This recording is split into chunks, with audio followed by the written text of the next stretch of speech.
Okay mga idol, naka-smoker tayo ngayon. Susundin lang natin yung tinuro sa atin ni Idol Troyo. Ito may kalaban, babay natin to. Basta kalma lang. Naka-SMRs ka pa idol ha. Bagsak ka. Putang ina. Mukhang frustrated si idol ha. Putang ina mo. Mali. Mukhang nagkamali si idol. Tamang takbo lang tayo dito kasi nandiyan yung tropa niya. Kalmaan lang natin. Tamang hiling galing lang tayo dito. Sige dog, tag mo yung tropa mo. Sundin lang natin yung tinuro sa atin ni Idol Troy. Simple lang, kalmahan, huwag kakabahan, huwag ma-pressure sa kalaban. Dinugtag yan yan sigurado. Babalikan natin yan. Okay, tara, akitin natin doon sa taas. Hindi yung papayag yung tropa niya na hindi ako mahanap. Andito nga yung tropa niya sa taas.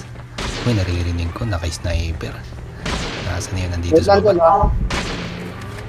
Headshot ka ngayon. Uy, di napuruhan. Ayun na, tumakbo. Hindi ka makakatakas par. Naka-medic ka pa. Hindi kita tatantanan pre. Alam kong bawas ka na. Mukhang mabilis si pare. Ayun yun, dito na yung tropa niya. Bumaba na. Sige, uy, nagmamarcelin pa.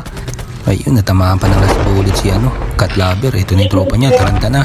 Putang ina mo. Gawin. Sige. Ayan, sumampa. Pok, bagsak. Putang ina mo.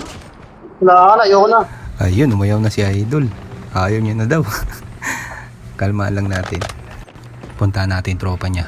Gumagapang pa yun eh. Andun niya sa dulo. Saan ka na pre? Ayun. Gumagapang. Tutuloy na kita pre.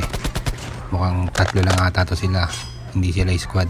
Yung last guy nila naka-drone yun eh. Sigurado andun yun sa taas. Babalikan natin yun. Oh, ayan na nga yung drone nyo. Sigurado andun nga yung shine. Nakita ako. Andun siya nag-aabang. Tara balikan natin. Tutukan lang natin yan ng maayos. Ayan na. Bagsak. Gumapang pa siguro, may panturok pa to.